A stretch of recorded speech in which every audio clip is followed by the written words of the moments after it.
Oi, tudo bom? Sejam muito bem-vindos ao Meio-Dia em Brasília, nesta sexta-feira, dia 28 de julho.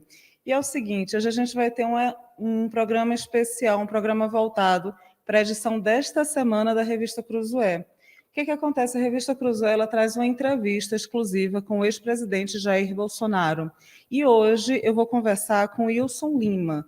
O Wilson Lima, junto com Carlos Graeb, eles fizeram essa entrevista com o ex-presidente. O Wilson está nos estúdios do Antagonista de São Paulo e vai dizer para a gente como foi essa conversa e qual foi o Bolsonaro que ele encontrou. Tudo bom, Wilson? Estás me ouvindo? Olá, Júlia. Boa tarde para você, boa tarde para quem nos assiste. Tô te ouvindo bem, tô te ouvindo de forma clara. Tô aqui ocupando o espaço que normalmente é do Felipe Moura Brasil, pedindo esse cantinho para ele emprestado. Ele gentilmente nos cedeu o espacinho para a gente falar um pouco sobre essa entrevista especial com o ex-presidente da República, né? Maravilha. Então, Wilson, eu vou começar já te perguntando uma coisa que está me deixando bastante curiosa. Eu imagino que para quem está assistindo e para quem já pôde ler a revista Cruzoé que saiu hoje, também deve estar. Como foi essa conversa? Qual foi o Bolsonaro que você encontrou? Foi um Bolsonaro mais calmo? Como é que estava o ex-presidente? Júlia, foi um ex-presidente bem calmo, bem leve. A conversa foi uma conversa bem descontraída. A gente conversou durante aproximadamente 1h20. E durante a conversa tocamos em até alguns assuntos espinhosos, como Alexandre de Moraes, como a inelegibilidade dele, a decisão do TSE. E mesmo nesses temas mais delicados, ele manteve a calma.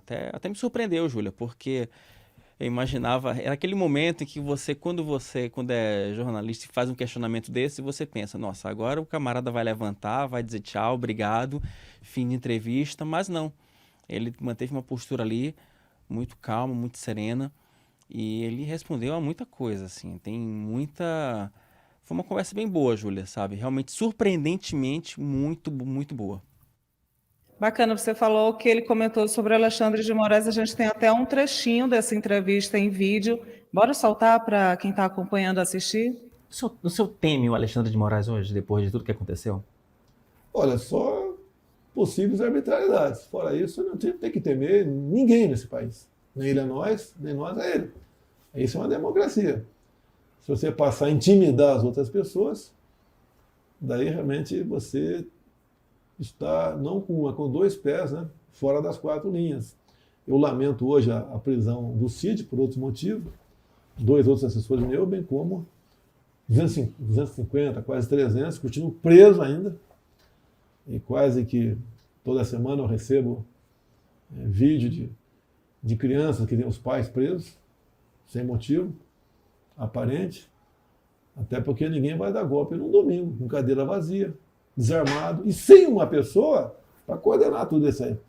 O próprio ministro José Múcio da Defesa, a questão dos 40 dias, ele falou que o 8 de janeiro não existia uma pessoa central.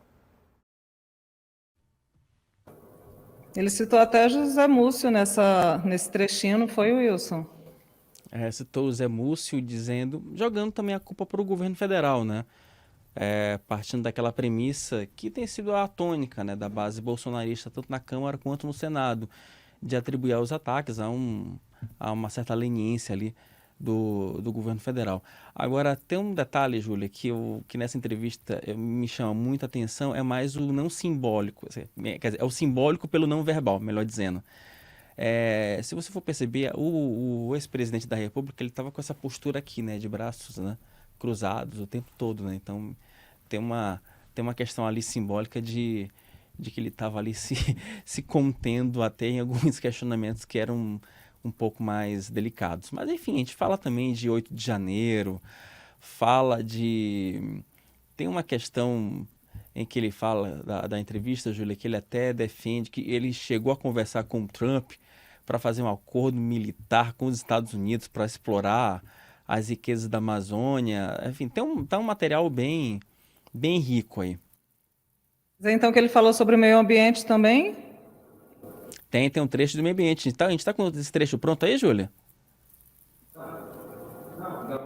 Acho que não, mas se não tiver, os meninos vão puxar esse trecho e a gente solta já já. Agora, em relação à política, PL, a gente viu, foi uma semana que foi bem turbulenta em relação ao PL, não é? Em relação a Valdemar Costa Neto, em relação ao próprio Tarcísio de Freitas.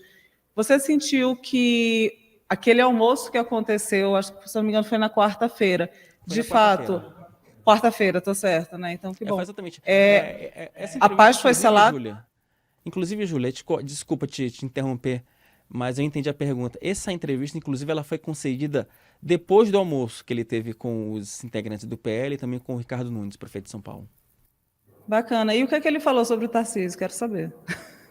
O Tarcísio é uma pessoa fantástica, um gestor fenomenal. Uma pessoa pura até, né? Eu acho que ele não vai gostar de eu falar isso aqui, uma pessoa pura. Né? Mas ele tem uma pureza na política. Uhum. Ele, acredito que ele tinha propostas para ganhar alguns milhões por ano aí fora na iniciativa privada.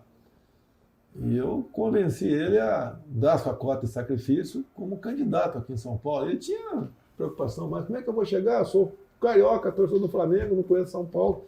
Mas é uma pessoa que você bota o Estado de São Paulo, um mapa do Estado de São Paulo aqui, dá meia hora para ele. Daí você volta, os pontos mais importantes, ele fala para você as cidades mais importantes, as rodovias, as hidrovias, né, tudo, a centro geográfico. É uma pessoa que tem uma cabeça fantástica e é um gestor. Mas sobre a reforma, o Tarcísio vai ajudar nesse trabalho? Tem que colaborar, Tarcísio, tá? Ele não vou dizer que ele errou, não. Tá tudo bem entre vocês, então? Sempre teve tudo bem. Não pode ter problema entre nós, né?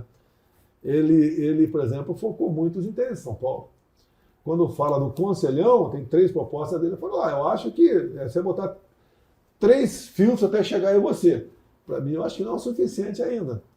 Quando você fala do Conselhão, são 27 unidades da federação. Tem a participação das regiões. Você pega, por exemplo, o Nordeste, 9 estados. Norte, 7, 16. 16 contra 11. Dá um desequilíbrio para o lado de lá. Vai dar uma certa liberdade para o governo destinar mais recursos para onde interessa para ele. Se bem que ele botou critério de população. Ele pôs o critério de população. É isso? Mas sempre fica preocupado com o veto por lá. Eu sei que PEC você não tem veto. Mas a preocupação de uma forma de burlar isso aí numa lei complementar. Wilson, a impressão minha, ele evocou o status de padrinho político de Tarcísio. Ele fez um exercício de memória aí para o governador. Basicamente ele fez uma sinalização bem positiva em relação ao Tarcísio, né? Basicamente dando a entender que neste momento tá tudo em paz, tudo equacionado, houve ali um embate entre os dois, mas, de novo, né? A gente tem muita água para rolar até 2026, né, Júlio? Então, assim, é bom a gente esperar um pouco. Nesse momento a paz está selada, o ex-presidente se coloca ali como o grande cabo eleitoral do PL, mas vamos ver, né? Tem que esperar um pouco, né? A expectativa do ex-presidente é eleger até 1.000 prefeitos em 2024. Então, ajudar o PL, melhor dizendo, a eleger pelo menos 1.000 prefeitos até 2024. Então, tem muita coisa para acontecer ainda, Júlia. É bastante coisa, 1.000 prefeitos. Eu lembro até que a gente conversou essa semana com o Sanderson, que é do PL, ele disse, não, o foco do PL agora é a eleição municipal. E aí eu queria, não saindo da entrevista, mas até uma visão tua, Wilson, como é que o PL deve chegar para as eleições municipais? A gente tem um partido que é um partido grande, é um partido de peso na Câmara, e a gente tem Jair Bolsonaro e alguns outros atores. Dentro dessa conversa, e aí eu queria saber até se foi possível sentir um pouco do que é que dá para esperar do PL para o próximo ano. O PL, ele quer tirar o protagonismo do MDB. O MDB hoje tem aproximadamente 800 prefeitos. O PL, se não me engano, parece que ele tem 600 e alguma coisa. Eu precisaria consultar aqui para te dar o número correto. Mas a luta do PL é ser o maior partido do Brasil também em número de prefeituras. Por quê? Porque quanto mais prefeitos você conseguir fazer em 2024, maior é a tua capacidade de eleger deputados federais em 2026. E aí tem um jogo interessante que envolve o ex-presidente da República, mas ao mesmo tempo já é um movimento do Valdemar Costa Neto de tentar depender menos do Jair Bolsonaro. Por quê? Se o PL consegue eleger 1.000 prefeitos, ele vai ter uma capacidade de eleger vários deputados federais em 26, sem necessariamente ter o Jair Bolsonaro como cabo eleitoral. Então, é importante esse passo de 24 para o PL, para ele crescer e se consolidar como o maior partido em número de prefeitos, em número de deputados federais e estaduais, para que você não dependa de uma figura única, né, que é agora o ex-presidente da República. Então, tem esse movimento que é um movimento importante para 24. E o próprio Bolsonaro fala nessa entrevista, né, quando eu questiono para ele sobre 26, e aí, e 26? Ele falou, não, 26, calma, primeiro vem 24, depois vem 26. O que eu também queria saber, e fiquei curiosa, é em relação às pautas mais conservadoras. A gente tem a questão do desarmamento, a gente tem a questão dos jogos de azar. De alguma forma você chegou a abordar isso com ele? Ele sinalizou como que deve trabalhar isso na comunicação? Então, como a entrevista foi bem longa, então tivemos muitos assuntos, alguns assuntos infelizmente ficaram de fora. A questão da pauta um pouco mais conservadora, essa ficou para uma próxima. Um detalhe, Júlia, é que no final da entrevista o Bolsonaro até falou, vamos fazer uma segunda entrevista, quer dizer, dando uma sinalização de que ele quer falar mais com a imprensa dessa vez. Vamos ver, né? Como é que a coisa vai transcorrer daqui para frente, né? Tem muito tempo para frente e vamos ver como é que cada conversa vai repercutir. Agora, sobre o estatuto, sobre o desarmamento, eu perguntei para ele sobre a questão, justamente sobre a decisão do governo Lula de diminuir o número de armas e também essa vontade do Lula de acabar com os clubes de tiro. Tá? Ele condenou, disse que isso mostra um pouco esse sentimento revanchista do PT. Ele até cita o caso do Carlos Bolsonaro, né, que não teve o seu porte de arma renovado durante a semana. Durante a entrevista, ele até comete uma pequena gafe, né? Ele confunde o Carlos com o Eduardo, né? Ele chama o Eduardo de Carlos para falar sobre essa questão do porte de arma, mas aí depois ele atribui a uma ação direta do Flávio Dino. Segundo o ex-presidente da República, ele falou, olha, o Carlos Bolsonaro não renovou seu porte, provavelmente por uma interferência do ministro da Justiça.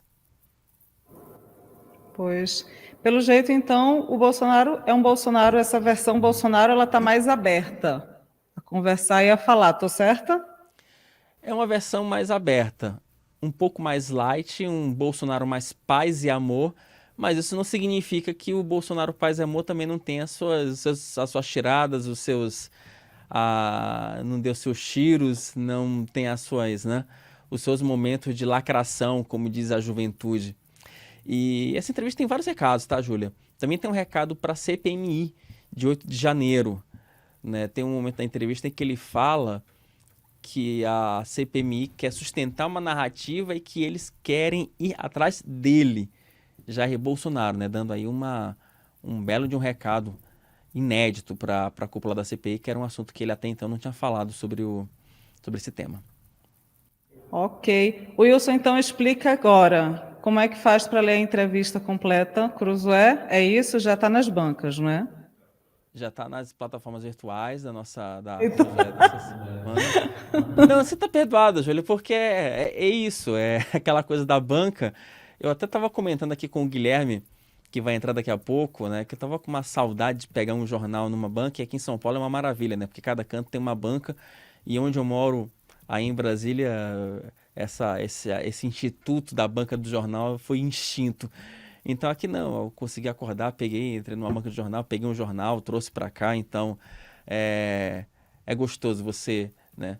Eu ainda sou da velha guarda, então não gosto de manusear a informação ali, né? Aquele elemento tangível. Mas vou... Oi, Júlia. Agora eu falei bem jovem, como acessa? Vamos no site, basicamente está lá no site da Cruzoé, a entrevista dessa semana, é só ir no site da Cruzoé e a entrevista também está em vídeo, essa entrevista também no site da Cruzoé e nas nossas plataformas aqui no YouTube, entrevista inclusive na íntegra, completa, aberta para todo mundo, quem quiser conferir é só acessar. Ok, acessa, gente, é que nem cardápio digital. Exatamente, tá bom, sem Wilson. necessidade de QR Code. Ok, anotado então. Gente, obrigada então, Wilson. Vou te liberar, que eu sei que você ainda tem bastante coisa aí para fazer. Agradeço e fica a dica para quem quiser ler a entrevista na íntegra e assistir o vídeo também na íntegra. entra lá no site da Cruzoé, no canal do Antagonista no YouTube, que já está disponível.